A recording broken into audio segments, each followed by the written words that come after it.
8 ঘন্টার লম্বা IPL mini auction অবশেষে শেষ হলো। মিনি অকশন 8 ঘন্টা ধরে কি করে হয়? এর থেকে তো কম সময় মেগা অকশন হয়ে যাওয়ার কথা। অ্যাট লাস্ট অকশন শেষ হলো এবং অকশনকে যদি 2-3টে পয়েন্টে বর্ণনা করতে বলা হয়, প্রথমত মিচেল স্টার্ক এবং প্যাট কামিন্স শুধুমাত্র ভারতের মাটি থেকে যে বিশ্বকাপ নিয়ে ফিরলেন এমনটা নয়, তার সাথে প্রায় 45 কোটি টাকা নিয়ে ফিরছেন। একটা সময় আইপিএল এর অকশনে প্রত্যেকটা দলের কাছেই থাকতো এই 20 কোটি টাকা করে, সেখানে আজকে 24 কোটি টাকা নিয়ে চলে গেলেন মিচেল স্টার্ক। সুতরাং অস্ট্রেলিয়ানরা যে ঝুড়ি ঝুড়ি টাকা পাবেন সেটা আগে থেকেই জানা ছিল এবং এতটা পাবেন এমনটা কেউ ভাবতে পারেনি। মানে 20 কোটি ছাড়িয়ে যাবেন, 24 কোটি ছাড়িয়ে যাবেন, এটা ভাবা যায়নি। সুতরাং অস্ট্রেলিয়ানরাই মূলত টাকাটা নিয়ে গেছেন। দ্বিতীয় পয়েন্ট, আরসিবি খুবই সাধারণ মানের একটা কি বলবো অকশন কাটিয়েছে, খুব সাধারণ মানের। লাস্টে গিয়ে তারা যদি লকি ফার্গুসনকেও না তুলতে পারতো, আমি বলতাম একেবারেই খারাপ, সবচেয়ে খারাপ। তাও আমি বলবো সবচেয়ে খারাপ অকশন গেছে আরসিবির, কারণ যাদেরকে ছেড়ে তারা যাদেরকে নিয়েছে কি আর বলি। তৃতীয়ত, কলকাতা নাইট রাইডার্স প্রথম দিকে মনে হচ্ছিল একেবারে খুব বাজে রকম ভাবে ছড়াচ্ছে। এমনি কলকাতার 12 জন প্লেয়ার নেবার ছিল, প্লাস গৌতম গম্ভীর, তিনি এসেছেন একটা ভালো এক্সপেকটেশন নিয়ে দেখতে বসেছিলাম। মনে হচ্ছিল কলকাতা আবারও ছড়াচ্ছে, কিন্তু শেষ দিকে গিয়ে কিছু ভালো পিক আপ করেছে তারা এবং একই সাথে এটাও বুঝিয়ে দিয়েছে যে তাদের প্ল্যানিংটা ছিল শুধুমাত্র একজন বিদেশি পেসার নেওয়া। এটাই তাদের প্ল্যানিং ছিল, একটা প্রপার বিদেশি পেসার, একটা প্রিমিয়াম বিদেশি পেসার, এবং বাকি যাদেরকেই তারা নেবে তারা যেন ওই সেকেন্ড রাউন্ড থেকে তারা পাবে বা যাদেরকে সেরকম বিট করা হবে না, এটা কলকাতার প্ল্যানিংই ছিল। সুতরাং একেবারে প্ল্যানলেস কলকাতা বিডিং করেছে এমনটা আমি বলবো না, কিন্তু স্টিল আরো বেটার করা যেতে পারতো। যাই হোক, এছাড়া আর কি বলবো, রাচিন রবীন্দ্র যার উপর মানে অন্তত 10 কোটি তো এক্সপেক্ট করেইছিলেন, ইভেন আমি নিজেও বলেছিলাম যে অত হবে না, 5-6 কোটি, কিন্তু জলের দামে চেন্নাই সুপার কিংস রাচিন রবীন্দ্রকে তুলে নিয়েছে, যেটা আনএক্সপেক্টেড। আর আর আর যেমন ওই আরসিবির কথাই বলি, আলজারি জোসেফকে তারা যে টাকা দিয়ে কিনেছে। সুতরাং এরকমই ছোটখাটো কিছু পয়েন্ট রয়েছে। মুস্তাফিজুর রহমান তিনি আনসোল্ড হবেন এমনটা আমি ধরেই নিয়েছিলাম, মানে হয়তো অনেকদিন পর কোনো বাংলাদেশি ক্রিকেটার ছাড়াই আইপিএল হতো, কিন্তু তাও চেন্নাই 2 কোটি টাকা দিয়েও মুস্তাফিজুরকে কিনেছে। এছাড়া আফগানিস্তান থেকে আরো কয়েকটা সোল্ড হবেন প্লেয়ার আমি ভেবেছিলাম। যাই হোক, সব মিলিয়ে অবশেষে শেষ হলো আইপিএল এর এই মিনি অকশন। ধীরে ধীরে একটু মানে প্রত্যেকটা দল অনুযায়ী বলি বা যদি দেশ অনুযায়ী বলি, তাহলে বলবো যে এবারের অকশন থেকে এক বাক্যে যদি কিছু বলা যায় সেটা হলো দেশি প্রতিভাদের উপর কিন্তু দলগুলো ভরসা রেখেছে। ম্যাক্সিমাম দলের ক্ষেত্রে আমি দেখলাম বেশ কিছু তরুণ প্রতিভাদের বা তরুণ ক্রিকেটার যাদের নামই আমরা শুনিনি তাদেরও কিন্তু বিডিং 5 কোটি ছাড়িয়ে গেছে। এটা কিন্তু একদিক থেকে ভালো। এই যে আইপিএল ভার্সেস পিএসএল যে যুদ্ধটা চলে, তখন অনেক ক্ষেত্রেই বলা হয় যে পিএসএল তো ভারতীয় মানে পিএসএল তো পাকিস্তানের ট্যালেন্টের তুলে আনে, সেখানে ভারতের কাছে প্রচুর টাকা আছে, শুধু তারা টাকা ওড়ায়। এবারের যে মিনি অকশনটা দেখলাম, এক্ষেত্রে একটা জিনিস তো বোঝা গেল যে না, তরুণ দেশি ক্রিকেটারদের উপরও কিন্তু ভরসা রেখেছেন অনেকে। তবে এমন কিছু বিডিং দেখলাম যেটা আনএক্সপেক্টেড। এমন অনেকেই রয়েছেন যারা 2 কোটি ম্যাক্সিমাম পেতে পারতেন, তারা 10 কোটি ছাড়িয়ে গেছেন। আবার এমন অনেকে রয়েছেন যারা 10 কোটি অন্তত পেতে পারতেন, তারা আনসোল্ড হয়েছে। এটাই আসলে মিনি অকশন। মেগা আর মিনি অকশনের মধ্যে ডিফারেন্সটা কি বলুন তো? মেগা অকশনে দলগুলোকে টিম বানাতে হয়, গুছাতে হয়, হাতে ম্যাক্সিমাম 3 থেকে 4 জন প্লেয়ার থাকে এবং তারপরে 20 জন মতন প্লেয়ারকে রাখতে হয়, আনতে হয়। সুতরাং এরকম 24 কোটি অব্দি বিডিং করা সম্ভব হয় না। মেগা অকশনে আপনি দেখবেন কখনোই 24 অব্দি কোনো দল ওঠার সাহসও দেখাবে না। ঠিক সেই জায়গাতেই মিনি অকশনে এই 20, 24 বা র্যান্ডম যাকে তাকে 10 কোটি অব্দি উঠিয়ে নেওয়া যায়। যাই হোক, এবার তাহলে শুরু থেকে শুরু করি। কেমন হলো অকশন? দল ধরে ধরেই বরং বলি। প্রথমেই আসি কলকাতা নাইট রাইডার্সের কথা। ঠিক আছে, কলকাতা নাইট রাইডার্সের 12টা প্লেয়ার নিতে হতো এবং প্রথম দুটো সেটে কলকাতা যেভাবে বিডিং করছিল, প্রথমত তারা জেরাল্ড কোয়েজিকে টার্গেটই করেনি এবং ক্রিস ওকসকে তারা টার্গেট করেছে। সুতরাং কলকাতার প্রথম থেকে মাইন্ডসেটটা আমি বুঝে গেছিলাম যে কলকাতা যে কোনো একজন প্রিমিয়াম বোলারকে টার্গেট করবে। এবার প্রথম দুটো সেটে কাউকে টার্গেট করেনি, মানে প্রিমিয়াম বোলার হিসেবে তাদের কাছে স্টার্কই পড়ে রইলেন। আমি বুঝেই গেছিলাম কলকাতা স্টার্ককে টার্গেট করবে, কিন্তু বিশ্বাস করুন 24 কোটি আমার ধারণা ছিল না। 15-16 আমি ভেবেছিলাম হয়তো কলকাতা লাস্ট অব্দি যাবে, কিন্তু 24 কোটি আমি ভাবতেই পারিনি। মানে কলকাতা হয়তো বুঝতে পারেনি যে 24 কোটি পর্যন্ত কেউ বিডিং করবে তাদের সাথে। সুতরাং কলকাতা ধরেই নিয়েছিল যে আমাকে চাই। এবং দেখুন ব্যাপারটা এরকম, যখন আমি পরপর কোয়েজিকে ছেড়ে দিলাম, প্যাট কামিন্সকে ছেড়ে দিলাম, যখন আমি ওই প্রিমিয়াম বোলারদের একাধিক প্লেয়ারকে ছেড়ে দিলাম, তখন হাতে বেশি কিছু অপশন পড়ে থাকে এবং সেই সময়কে একটা ডেসপারেট মনোভাব দেখাতে হয়। কলকাতা এই যে 24 কোটিতে স্টারকে কিনলো, এটা হলো একটা ডেসপারেশন, নিতেই হবে, আমার চাই, নয়তো আমি আমার কাউকে নেওয়া নেই, এরকম একটা ব্যাপার।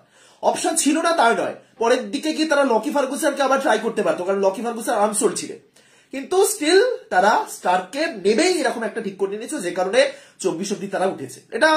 এটা ডেসপারেট মনোভাব ছাড়া আর কিছুই না। বাট ঠিক আছে, এবার কলকাতার সমস্যাটা কোন জায়গাতে হতে পারে বলুন তো, যেটা কমেন্টেটররাও মানে যারা ছিলেন আর কি আলোচনা করছিলেন তারাও বলছিলেন, কলকাতার হাতে 6টা স্পিনার রয়েছে, টপ লেভেলের স্পিনার। আমি নীতিশ রানাকে ধরে বলছি, সুনীল নারিন ছিলেন, মুজিবুর রহমানকে তারা তুলেছে, তাদের কাছে সুয়াস শর্মা রয়েছে, তাদের কাছে বরুণ চক্রবর্তী রয়েছে, তাদের কাছে অনুকূল রায় রয়েছে, প্লাস নীতিশ রানা, 6টা স্পিনার।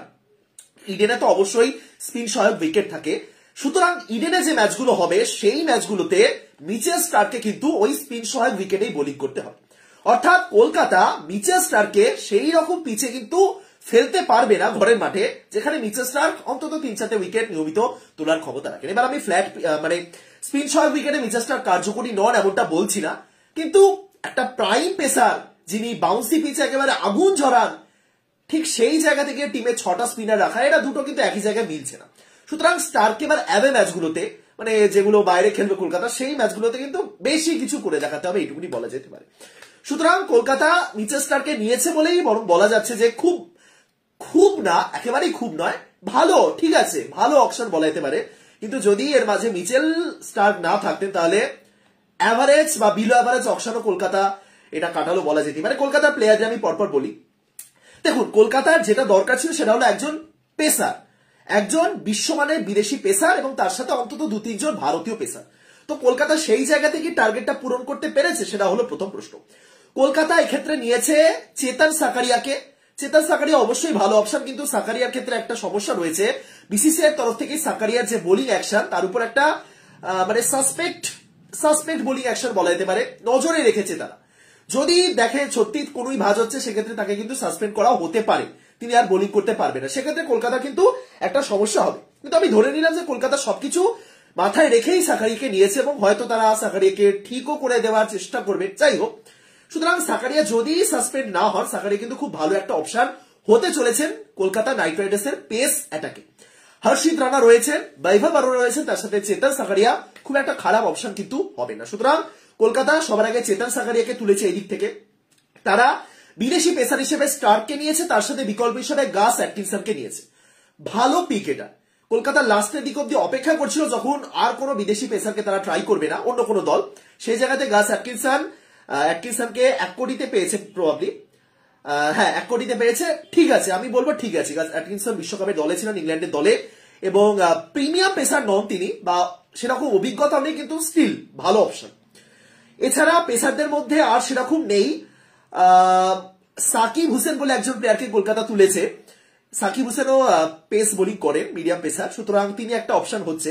এছাড়া তো আর যারা ছিলেন তারা তো রয়েছে। সুতরাং ভারতীয় পেসারদের মধ্যে হয়তো সেরকম ইন্টারন্যাশনাল ক্রিকেট খেলা কোনো পেসারকে তারা তুলতে পারেনি, কিন্তু মোটামুটি ওই যে কলকাতা স্টার প্লেয়ার তৈরি করে, সেই ব্যাপারটা যদি আমি রেখে দিই, ঠিক আছে, কলকাতা মোটামুটি পেস অ্যাটাকে ঠিকঠাক টিম বানিয়েছে। তার কারণ একই সঙ্গে তারা স্টার্ক এবং তার সাথে এই গাস অ্যাটকিনসনের মতো 2 জন পেসারকে তুলেছে। বাট স্টিল কিছু ক্ষেত্রে হয়তো কলকাতার পেস অ্যাটাকে একটু সমস্যায় পড়তে পারে, বাট ঠিক আছে।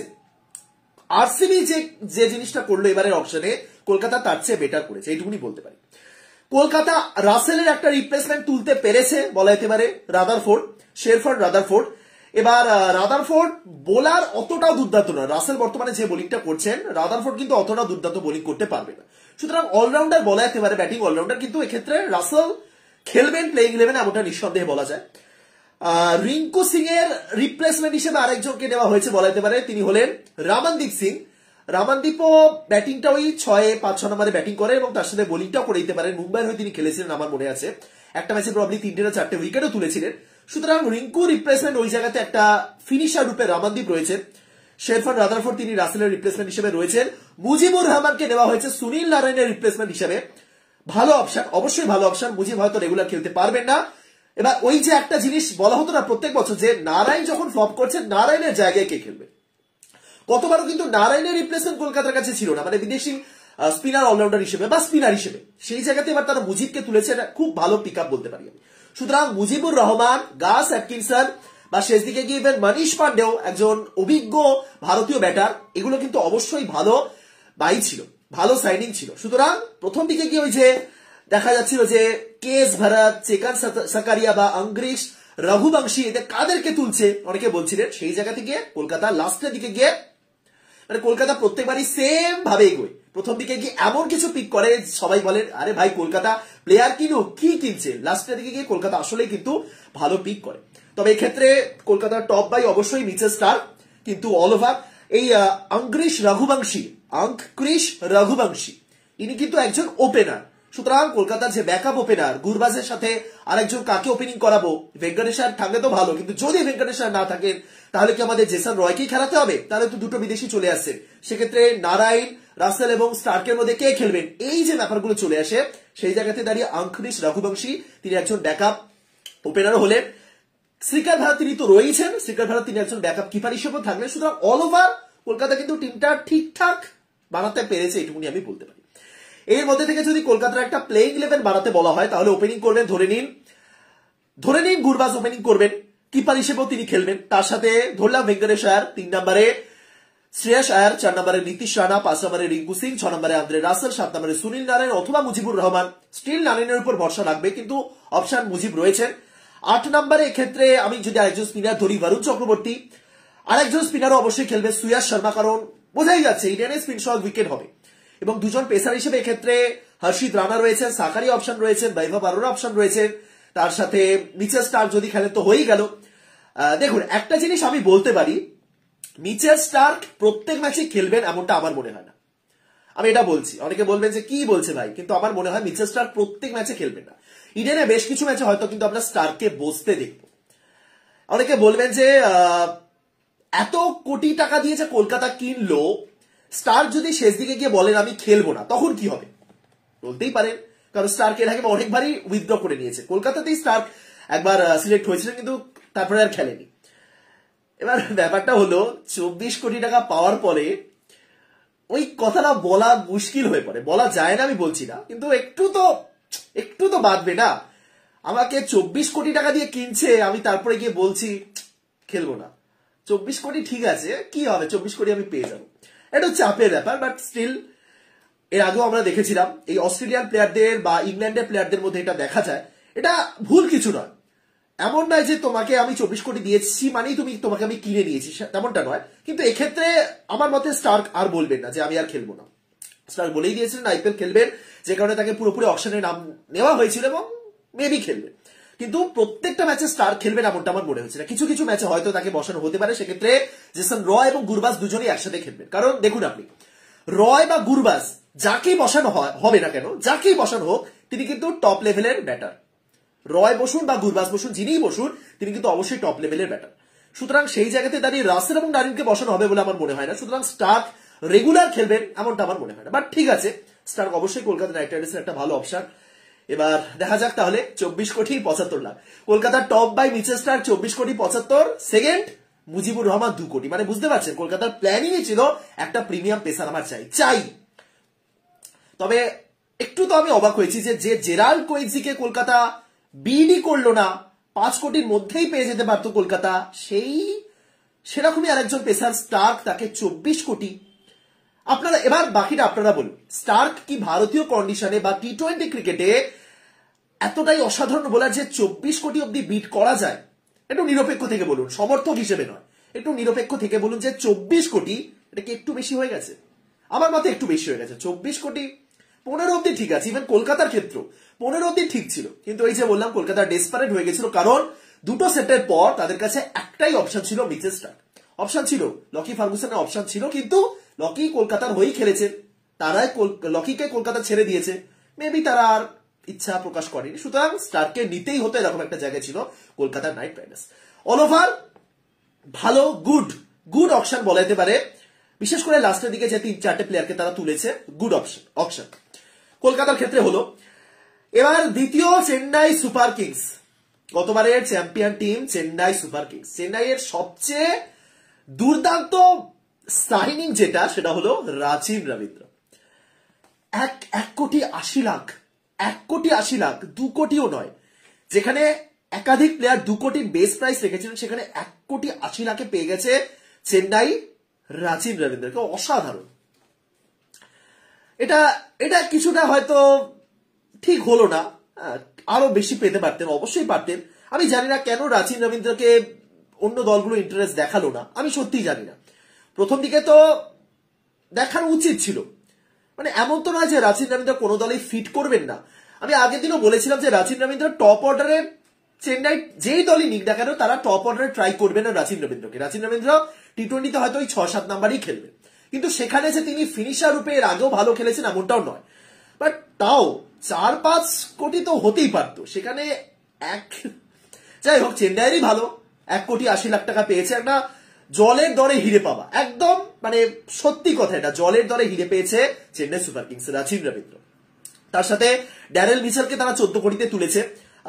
আমি দেখছিলাম সম্ভবত চেন্নাইয়ের তরফ থেকে বলা হয়েছে যে ড্যারেল মিচেল তাদের কি প্লেয়ার, মানে ড্যারেল মিচেলকে তারা ট্রাই করেছে, কিন্তু রাচিন রবীন্দ্র তাদের বোনাস প্লেয়ার।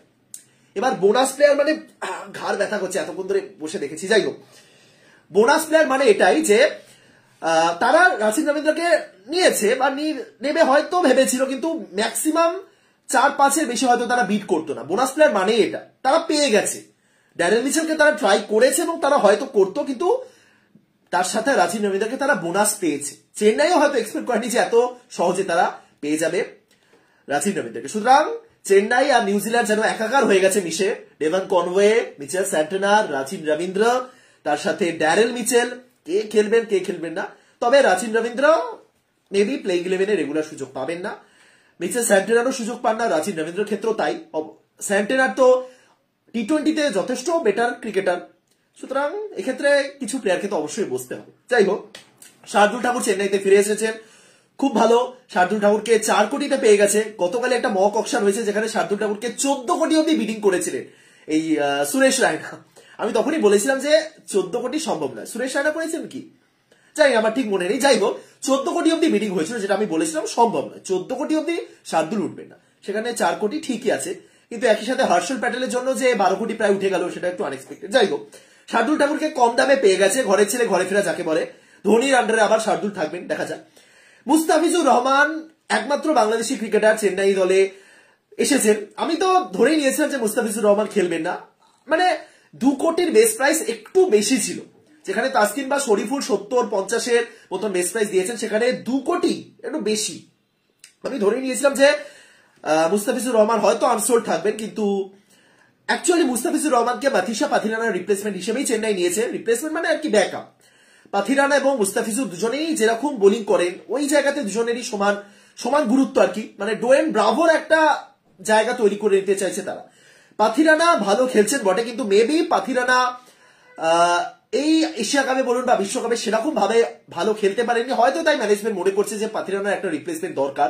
কারণ পাথিরানা কিন্তু চেন্নাই নিয়মিত প্লেয়ার হয়ে উঠেছিলেন, এবং পাথিরানা যদি না থাকে তাহলে চেন্নাইকে কিন্তু পুরো ভারতীয় অনভিজ্ঞ পেসারদের দিয়ে খেলাতে হবে। দীপক চাহার রয়েছেন, কিন্তু তার সাথে মুকেশ চৌধুরী বলুন বা তুষার দেশপান্ডে আর যারা যারা রয়েছেন, সুতরাং সেই জায়গাতে দাঁড়িয়ে চেন্নাই সুপার কিংসের ম্যানেজমেন্ট মনে করেছে যে মুস্তাফিজুর একটা ভালো অপশন হতে পারে। তবে একটা কথা আপনাদের জানিয়ে রাখি, মুস্তাফিজুর কিন্তু গোটা আইপিএল এর জন্য অ্যাভেলেবেল নেই। মেবি মে মাসে, 1 মিনিট আমি নোট করে রেখেছিলাম এক জায়গাতে, কোথায় করেছিলাম মনে নেই। যাই হোক, মেবি মে মাসের 10 না ওরকম নাগাদ মুস্তাফিজুরকে চলে যেতে হবে, সুতরাং পুরো সিজনটা থাকছেন না মুস্তাফিজুর। এবার দেখা যাক কটা ম্যাচে সুযোগ পান, বাট এটুকুনি তো বলাই যে পাথিরানা এবং মুস্তাফিজুর এই দুজনের মধ্যে যে কোনো একজনকে ট্রাই করবে। পাথিরানা শুরু থেকে অবশ্যই খেলবেন, কিন্তু যদি কোনোভাবে দেখা যায় যে তিনি সেই ফর্মে নেই, তার জায়গায় মুস্তাফিজুর সেই জায়গাতে খেলবেন। এছাড়া সামির রিজভি, আমি কয়েকদিন আগে লাইভ ভিডিওতে বলেছিলাম যে উর্ভিল প্যাটেল এবং সামির রিজভি এই দুজন টপ বাই হতে পারেন ডোমেস্টিক ক্রিকেটারদের মধ্যে থেকে, মানে আনক্যাপড ক্রিকেটারদের মধ্যে থেকে। সেখানে সামির রিজভি 8,40,00,000 টাকা, এইগুলো প্লেয়ারদের জীবন বদলে দেয়। আইপিএল এর 1000টা নেগেটিভ ইম্প্যাক্ট রয়েছে। ভারত বিশ্বকাপ জিততে পারে না, ভারত বারবার আইসিসি টুর্নামেন্টের ফাইনালে গিয়ে হেরে যায়, প্লেয়াররা শুধুমাত্র আইপিএল খেলতে চান, প্লেয়াররা শুধুমাত্র টাকা চান, কিন্তু তার মাঝে এই যে সামির রিজভির মতো একজন আননোন ক্রিকেটার যিনি 8 কোটি টাকা পেয়েছেন, বিশ্বমঞ্চে পরিচিতি পাবেন, হ্যাঁ এদের মধ্যে থেকে অনেকে হারিয়ে যান, অনেকে আবার টিকে যান, কিন্তু এই যে সুযোগটা 8 কোটি টাকা দিয়ে কেনার পর রেগুলার বসিয়ে রাখা হবে এমনটা আমি মনে করি না। প্লাস আম্বাতি রায়ডু যিনি চেন্নাইয়ের হয়ে আর নেই, তার জায়গাতে একটা ভালো অপশন হতে পারে সামির রিজভি। আমি যদি ভবিষ্যতের কথা ভাবি, অবশ্যই এর পরের বার মেগা অকশন হবে যেখানে অনেককে ছেড়ে দিতে হবে, স্টিল আরো একবার দলে নিয়ে নেওয়া, এই ব্যাপারগুলো ভবিষ্যতের কথা ভেবে প্লেয়ারকে তৈরি রাখা, এই জিনিসগুলো কিন্তু দরকার। এবং একই সাথে তরুণ ক্রিকেটারদের বিশ্বমঞ্চে সুযোগ পাওয়ার একটা মঞ্চ কিন্তু এই আইপিএল। সেই জায়গাতে দাঁড়িয়ে সামির রিজভির জন্য আমি নিজে খুব খুশি। দেখা যাক এবার কেমন খেলেন। তিনি নিজেই, তাকে ওই ডাকা হয়েছিল ইন্টারভিউতে, জিজ্ঞাসা করা হচ্ছিল যে কোন জায়গাতে খেলতে আপনি পছন্দ করেন, তখন সামির রিজভি নিজেই বললেন আমি 5-6 নম্বরে খেলি, মিডিল অর্ডারে খেলি। এবার দেখা যাক কোন জায়গাতে তাকে ট্রাই করা হয়। বাট চেন্নাই অল ওভার একটা দারুণ টিম বানিয়েছে, একটা দারুণ টিম সেট করে দিয়েছে। আমি যদি চেন্নাইয়ের বর্তমানে যে দলটা আছে সেই দলটা সম্পর্কে বলি, তাহলে ওপেনিং করবে ধরে নিন ডেভান কনওয়ে এবং তার সাথে অবশ্যই ঋতুরাজ গায়কোয়াড়। ডেভান কনওয়ে, ঋতুরাজ গায়কোয়াড়। 3 নম্বরে আমরা এক্ষেত্রে অজিঙ্ক্য রাহানেকে আবারও দেখতে পারি, জানি না আমি কতদিন রাহানেকে খেলানো হবে। এক্ষেত্রে 4 নম্বরে শিবম দুবে অপশন রয়েছেন। 5 নম্বরে এই সামির রিজভিকে খেলানো যেতে পারে। যদি মঈন আলীকে খেলানো হয় তাহলে তো ভালো। মঈনের জায়গায় স্যান্টনার রয়েছেন, স্যান্টনারের জায়গায় রাচিন রয়েছে, 3টে অপশন রয়েছে ওই জায়গাতে। জাদেজা রয়েছেন 6 নম্বরে, 7 নম্বরে ধোনি রয়েছেন। ধোনি মেবি 8 নম্বরে খেলবেন, সেক্ষেত্রে তার আগে আর একজন খেলবেন। যাই হোক, এছাড়া পেসারদের মধ্যে দীপক চাহার রয়েছেন, হাঙ্গারকেকার রয়েছেন, মুকেশ চৌধুরী রয়েছেন, পাথিরানা অপশন রয়েছেন, তুষার দেশপান্ডে অপশন রয়েছে। স্পিনারদের মধ্যে Maheesh Theekshana. All over Chennai Super Kings দলটা কিন্তু যথেষ্ট শক্তিশালী এবং ভালো দল বানিয়েছে। দেখা যাক শেষ পর্যন্ত কি হয়। ডিটেলস আমি অবশ্যই আলোচনা করব, জাস্ট একটু নিলাম নিয়ে আলোচনা করি। তৃতীয় দল আরসিবি। আপনারা আমাকে উত্তর দিন যে আরসিবি এটা কি দল বানিয়েছে, মানে আরসিবির উদ্দেশ্যটা কি ছিল এই অকশনে, এটা আপনারা আমাকে বলুন। আরসিবির উদ্দেশ্যটা কি ছিল? প্রথমত আরসিবি 3টে টপ প্লেয়ারকে ছেড়েছিল রিটেনশন পর্বে।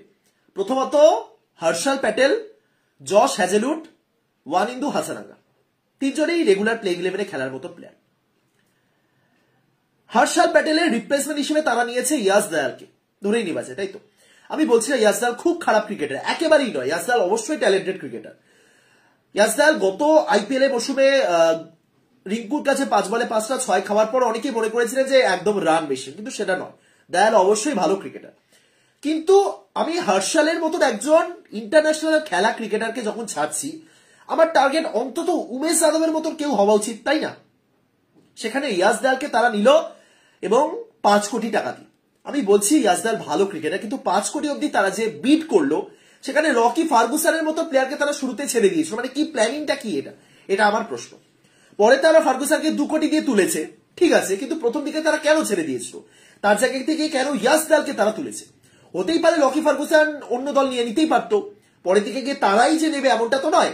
কাউকে আমি প্রথমে বিডি যদি না করি, পরের ভরসা যদি রেখে দিই, তার মানেই আমি তাকে ব্যাকআপ হিসেবে রেখেছি।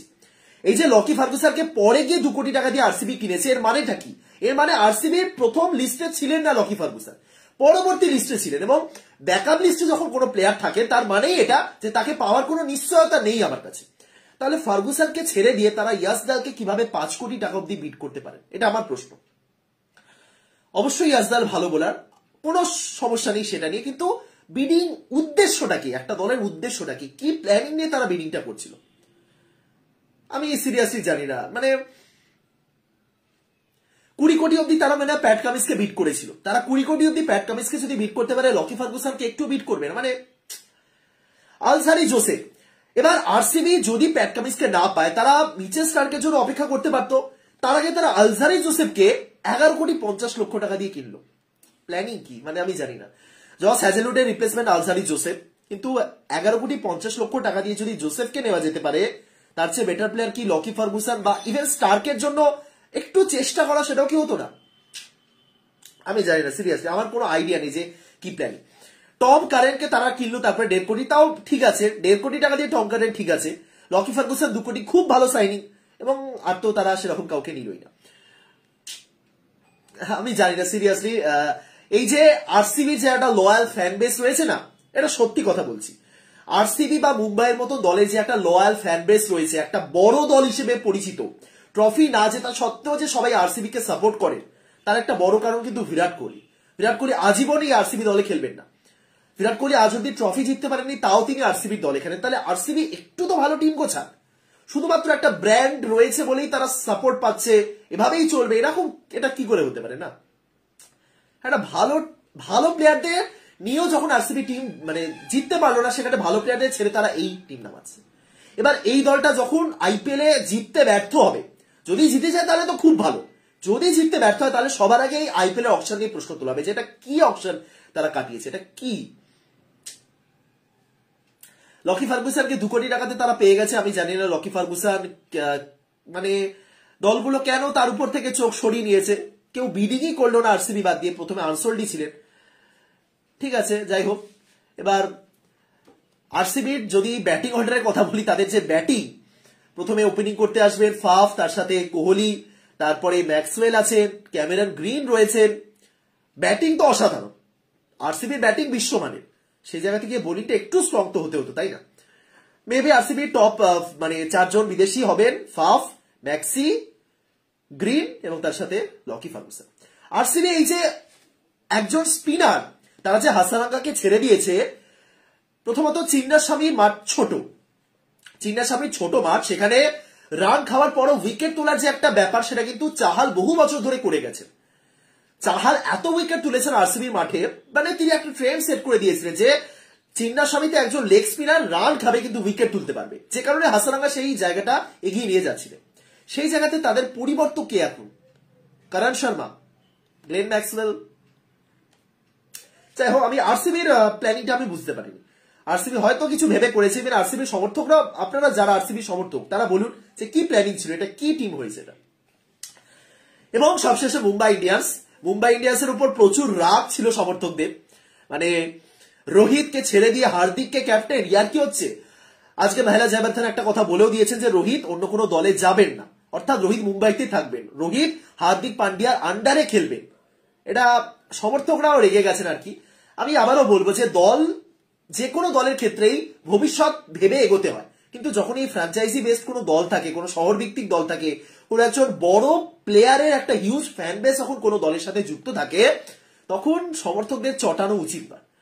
এই আরসিবি আর মুম্বাই, এই দুটো দলের ম্যাক্সিমাম সাপোর্টার কিন্তু রোহিত বেস্ট এবং কোহলি বেস্ট। চেন্নাইয়েরও রয়েছেন, ধোনির প্রচুর সমর্থক রয়েছেন, কিন্তু চেন্নাইয়ের নিজস্ব একটা ফ্যান বেস রয়েছে, মানে সেটা দেখা যাবে, সেটা আজ থেকে 2 বছর পর দেখা যাবে যখন ধোনি খেলবেন না, এখনই প্রেডিক্ট করবো না, কিন্তু তাও রয়েছে। কিন্তু মুম্বাই বা আরসিবিতে এই রোহিত এবং কোহলি, এই দুটো মানুষের ফ্যান বেস কিন্তু ভর্তি। আজ যদি কোহলি চলে যান আরসিবি থেকে, আরসিবি প্রচুর ফ্যান ফলোয়ার্স হারাবে, সাপোর্ট হয়তো করবে, কিন্তু সেই লয়াল ফ্যান বেস সেটা কিন্তু আরসিবি নয়, সেটা বিরাট কোহলি। যাই হোক, এবার বাকিটা তাদের ব্যাপার। কিন্তু যতই তারা মানে ফ্যানদের চটিয়ে দিক, অকশন টেবিলে দারুণ একটা অকশন কাটিয়েছে তারা। প্রথমত জেরার্ড কোয়েন্সি 5 কোটি, দারুণ সাইনিং, দারুণ দারুণ দারুণ একটা সাইনিং জেরার্ড কোয়েন্সি 5 কোটি। কালকে মক অকশনে 18 কোটি উঠেছিল জেরার্ড কোয়েন্সি। আমি বলেছি এত হবে না, 10 কোটি অব্দি উঠতে পারে, কিন্তু 18 কোটি সম্ভব নয়। সেই জায়গাতে দাঁড়িয়ে 5 কোটিতে জেরার্ড কোয়েন্সিকে পাওয়া মানে বুঝতে পারছেন একটা দারুণ সাইনিং করেছে তারা। জসপ্রীত বুমরা ছিলেন, তার সাথে জেরার্ড কোয়েন্সি। দিলশান মাধুশঙ্কা আইপিএল এর মঞ্চে দারুণ খেলেছিলেন, তাকে তারা 4 কোটি 60 লাখে তুলেছে।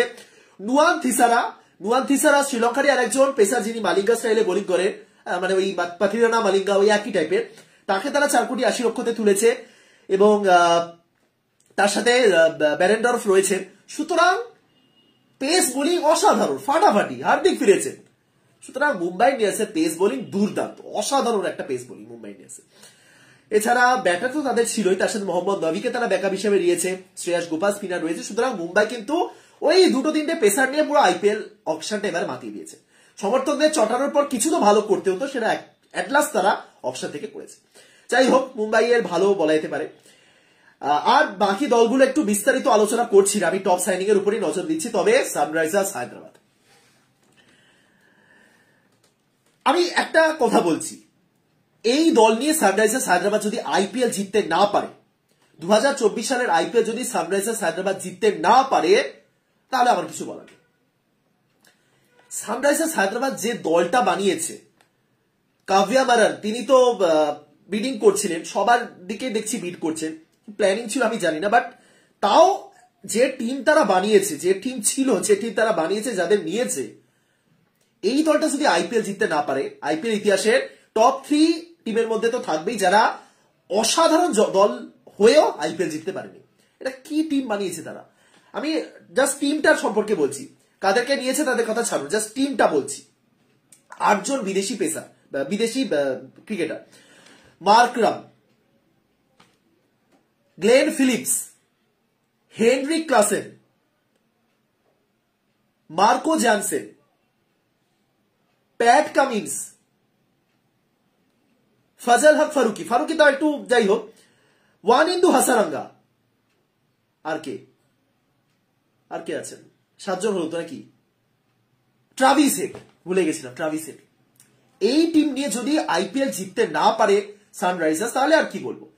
Travis Head, Aiden Markram, Glenn Phillips, Marco Jansen, এই 4টে নামেই তো পুরো একদম যে কোনো দল ভয় পেয়ে যাবে। তার সাথে আবার বোলার হিসেবে রয়েছেন ওয়ানিন্দু হাসারাঙ্গা, টপ লেভেলের স্পিনার, মার্কো জ্যানসন বিশ্বকাপে মাতিয়ে এসেছে, ফারুকি রয়েছেন তার সাথে।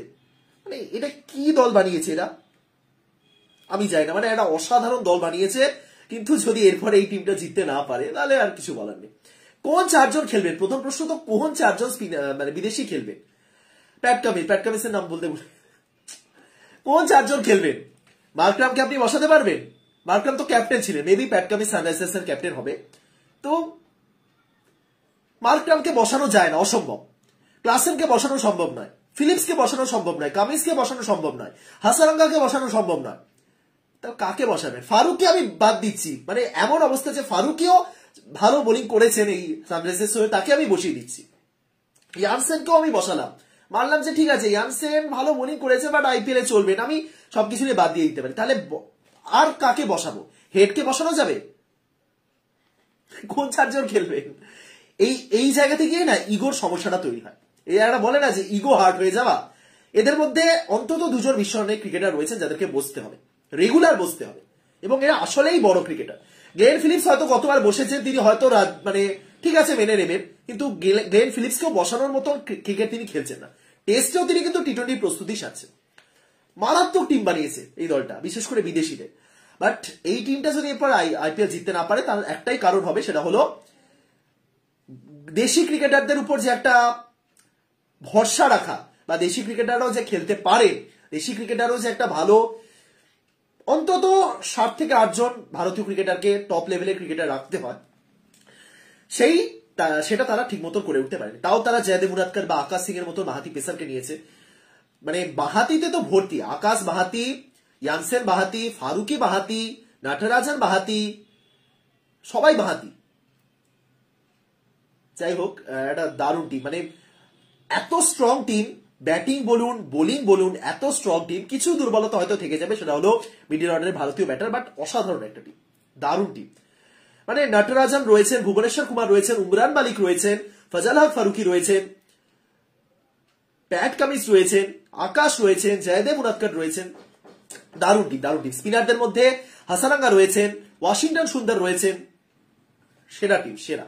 এবারের আইপিএল এর খাতায় কলমে বেস্ট টিম সানরাইজার্স হায়দ্রাবাদ। কিন্তু যদি তারা না জিততে পারে, যাই হোক, আর কোন টিম সম্পর্কে ডিটেলস আলোচনা করবো না। এবার একটু টপ বাই যাদেরকে করা হয়েছে, মানে সবচেয়ে বেশি মূল্য যারা পেয়েছেন তাদের সম্পর্কে একটু বলি সংক্ষেপে। প্রচুর ঘাড় ব্যথা করছে বিশ্বাস করুন, 8 ঘন্টা ধরে যদি বসে বসে দেখি। যাই হোক, মিচেল স্টার্ক 24 কোটি, তারপরে প্যাট কামিন্স 20 কোটি, ড্যারেল মিচেলকে 14 কোটি দিয়ে কিনেছে চেন্নাই, চেন্নাইয়ের প্ল্যানিংই ছিল ড্যারেল মিচেলকে কেনা। হর্ষাল প্যাটেল 11 কোটি 75 লাখ দিয়ে পাঞ্জাব কিংসে গেছেন, ওভার প্রাইসড। হর্ষাল প্যাটেল এই মুহূর্তে ভারতীয় দলেও নেই, কিন্তু ভালো ভালো আমি মানছি, কিন্তু 11 কোটি 75 একটু বেশি হয়ে গেছে। হর্ষাল এতটা পেতেন না, এবার দেখা যাক হর্ষাল প্যাটেল কিরকম পারফর্ম করে। আলঝারি জোসেফ 11 কোটি 50 আরসিবি। স্পেন্সার জনসন 10 কোটি। এটা নিয়ে দুরকম মতামত থাকতে পারে। প্রথম মত অনেকে বলবেন স্পেন্সার জনসন, যার কেরিয়ারই তো বেশি দীর্ঘায়িত হয়নি, মানে শুরু হয়েছে আর কি, যদিও 28 বছর বয়স। অনেকে আবার বলবেন যে আসলেই দারুণ বোলার। এবার কোনটা ধরবো? ভারতের বিপক্ষে সিরিজে আমরা দেখেছিলাম স্পেন্সার জনসনকে, কিন্তু অতটা অহমরি লাগেনি। কিন্তু কিছু প্লেয়ারের উপর একটু চোখ বন্ধ করে ভরসা রাখতে হয় বা রাখা যায়। স্পেন্সার জনসন কিন্তু সেরকম একজন পেসার। এবার স্পেন্সার জনসন কিন্তু রেগুলার বেসিসে খেলবেন না। গুজরাটের কাছে এমনিতেই লিটল রয়েছে, মোহিত শর্মা রয়েছে, উমেশ যাদবকে তারা নিয়েছে, মোহাম্মদ শামি রয়েছে। স্পেন্সার জনসন নিয়মিত সুযোগ পাবেন না, কিন্তু মানে 10 কোটি টাকা দিয়ে কাউকে নিয়েছি মানে তার উপর আস্থা রয়েছে। আমার মতে ভালো ভালো। এবার 10 কোটি একটু বেশি, এটাও কিন্তু ডেসপারেট হওয়ার একটা লক্ষণ। এটাও একটা ডেসপারেট হওয়ার লক্ষণ। তার কারণ এই যে কলকাতা এত দূর উঠেছিল, কলকাতার সাথে কিন্তু গুজরাট টাইটান্সও ছিল, তাই তো? স্টার্ক যে কলকাতা 24 অব্দি তুললো, গুজরাট টাইটান্সও কিন্তু লড়ছিল, তাদের টার্গেটও কিন্তু ছিল স্টার্ক, সেই জায়গা থেকে তারা পায়নি, তাই একজনকে তো নিতই তারা, সেটা হলো স্পেন্সার জনসন। কিন্তু 10 কোটি একটু বেশি হয়ে গেছে। ঠিক আছে, এবার দেখা যাক কেমন প্রদর্শন করে। তবে এটুকুনি ধরে রাখুন, রেগুলার খেলতে পারবে না, কারণ মিলার, রাশিদ খান, নূর, উমার জাইকে তারা তুলেছে, প্রচুর অপশন রয়েছে গুজরাটের কাছে। বাট দেখা যাক। সামির রিজভি 8 কোটি 40 চেন্নাই কিনেছে। পাঞ্জাব কিংস এদিকে রাইলি রুসোকে কিনেছে 8 কোটি, একটু বেশি হয়ে গেছে, এতটাও হয়তো হতো না। শাহরুখ খানকে গুজরাট টাইটান্স নিয়েছে 7 কোটি 40 লক্ষ। রহমান পাওয়ালকে 7 কোটি 40 লক্ষতে নিয়েছে রাজস্থান রয়্যালস। এই হলো বেশ কিছু টপ বাই। যদি কয়েকটা আনসোল্ড প্লেয়ারের কথা বলি যারা হয়তো হতে পারতেন, প্রথমত জশ হ্যাজেলউড। অনেকেই অবাক হচ্ছেন যে হ্যাজেলউড নেই, অনেকে ভাবছেন যে হ্যাজেলউড যেহেতু ভারতের বিপক্ষে বিশ্বকাপ জিতে ফিরেছেন তাই হয়তো হ্যাজেলউডকে নেয়নি, এমনটা নয়। তাহলে স্টার্ক আর কামিন্সকে এত টাকা দিত না কেউ। হ্যাজেলউডের সমস্যাটা হলো হ্যাজেলউড প্রবাবলি কি শুনলাম, নিউজটা কি দেখলাম, মেবি হ্যাজেলউডের সন্তানের জন্ম হচ্ছে, এমনটাই হয়তো শুনলাম, আমি এক্সাক্ট মনে পড়ছে না, এত প্লেয়ারের সম্পর্কে শুনেছি। সম্ভবত এটাই যে তার সন্তানের জন্ম হচ্ছে, সেই কারণে পারিবারিক ছুটি কাটাতে তিনি যাচ্ছেন এবং সেই কারণে তিনি প্রথম হাফটা অ্যাভেলেবেল থাকবেন না, পরের দিকে গিয়ে তিনি ফিরবেন। সেই কারণেই যেহেতু পুরো সিজন থাকছেন না, তাই হয়তো কোনো দল তাকে নেওয়ার চেষ্টা করেনি, এটা একটা কারণ। তবে জশ ইংলিশ, আমি বলেছিলাম 10 কোটি অব্দি উঠবে জশ ইংলিশ, আনসোল্ড। আমি জানি না আনসোল্ড কি করে হন Josh Inglis. Josh Inglis unsold, হাসারাঙ্গাকে এত কম দামে পাওয়া এবং তার সাথে ট্রাভিস হেডও বেশি উঠলো না, এটা একটু মানে এবারে নিলামটা আমি ঠিক মতন ধরতে পারিনি। কামিন্স স্টার্ক তো পাবেন জানা কথা, যাই হোক। আদিল রাশিদ, ভান্ডার ডুসেন এবং আরো অনেকে রয়েছে, যাই হোক। তো এই হলো আইপিএল অকশনের একটা সার সংক্ষেপ। এই যে সমস্ত আনক্যাপ ক্রিকেটাররা, সামির রিজভির মতন ক্রিকেটাররা যারা প্রচুর দাম পেয়েছে, তাদের নিয়ে আমি একটা আলাদা ভিডিও বানাবো, ঠিক আছে? তাদের সম্পর্কে আরেকটু ডিটেলস একটু রিসার্চ করি, কে কোন লিগ থেকে ভালো খেলে এসেছেন সেই সমস্ত সম্পর্কে জানি, তারপরে তাদের নিয়ে একটা ভিডিও বানাবো। তবে এইটুকুনি এই মুহূর্তে দাঁড়িয়ে বলতে পারি, এই যে একটা সময় বলা হতো যে ভারতীয় দলে আসার রাস্তা আইপিএল, আইপিএলে ভালো খেলছো মানে ভারতীয় দলে তুমি আসতে পারছো, বর্তমানেও সেটা রয়েছে, কিন্তু বর্তমানে আইপিএলে আসারও একটা রাস্তা তৈরি হয়ে গেছে। আগে একটা সময় যখন শুধুমাত্র সৈয়দ মুস্তাক আলী ট্রফিটা ছিল ভারতের ডোমেস্টিক ক্রিকেটে, মানে টি-20 ক্রিকেটার উঠে আসার একমাত্র মঞ্চ ছিল সৈয়দ মুস্তাক আলী ট্রফি, অথবা তুমি ক্লাব ক্রিকেটে কেমন খেলছো তার উপর ভিত্তি করে। বর্তমানে এই যে এত লিগ হয়েছে ভারতে, UP 2020 league, Maharashtra premier league, Tamil Nadu league, এরকম হাজারটা লিগ হয়েছে, এগুলো কিন্তু আসলেই বেশ কিছু ক্রিকেটারকে নতুন করে উঠিয়ে আনছে। সামির রিজভির মতো প্লেয়ার তারা কিন্তু এভাবেই উঠে আসছে। এই জায়গাতে দাঁড়িয়ে আরো একটা আফসোস যে বাংলাতে কবে এরকম লিগ হবে। ভারতীয় দলে বাঙালি প্লেয়ার নেই, বাংলার কোনো ক্রিকেটার নেই, বাংলাতে কিন্তু এরকম কোনো লিগও নেই। আজ মহারাষ্ট্রের প্রিমিয়ার লিগ রয়েছে, বছর খানেক আগে মুম্বাইতে এরকম একটা লিগ শুরু হয়েছিল, তামিলনাড়ুর লিগ রয়েছে, ওড়িশার লিগ রয়েছে, বাংলাতে লিগ কি জীবনে আসবে না?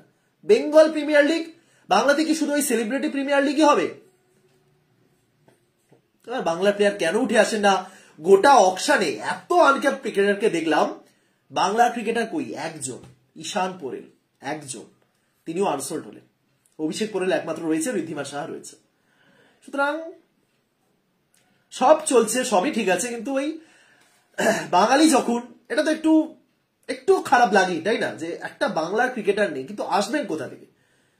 একে তো বাংলার ক্রিকেটে, বাংলার বাইরে যারা অবাঙালি ক্রিকেটার বেশি, তাও রয়েছেন কিছু, অনেকেই নাম দিয়েছিলেন দেখলাম, মোট 10 জন মতো সিএবির প্লেয়ার ছিল, তার মধ্যে কিছু তো বাঙালি ছিলেন, কিন্তু যাই হোক। ভিডিওটা এখানে শেষ করছি। ভারতের ম্যাচ চলছে, অপরদিকে ভারতের ম্যাচের মনে খারাপ অবস্থা। যাই হোক, এই মুহূর্তে দাঁড়িয়ে আইপিএল এর নিউজটাই, মানে ভারতের ম্যাচ চলছে কিন্তু আইপিএল বেশি প্রাধান্য পাচ্ছে, এটাই অনেক কিছু প্রমাণ করে দেয়। কি প্রমাণ করে দেয় সেটা আপনারা বুঝতে পারছেন। যাই হোক, ভিডিওটা শেষ করছি, ভালো থাকুন, কমেন্টে জানান যে কোন বাইটা সম্পর্কে আপনারা সবচেয়ে এক্সাইটেড আপাতত, কোন সাইনিংটা নিয়ে। আন্ডার 19 এবং যে সমস্ত আনকেয়ার ক্রিকেটাররা বেশি দাম পেয়েছেন তাদের সম্পর্কে একটা আলাদা করে ভিডিও বানাবো, কালকে বানাবো, ঠিক আছে? আপাতত শেষ করছি, ভালো থাকুন, সুস্থ থাকুন, দেখা হচ্ছে পরের ভিডিওতে। সবাইকে টাটা, গুড নাইট।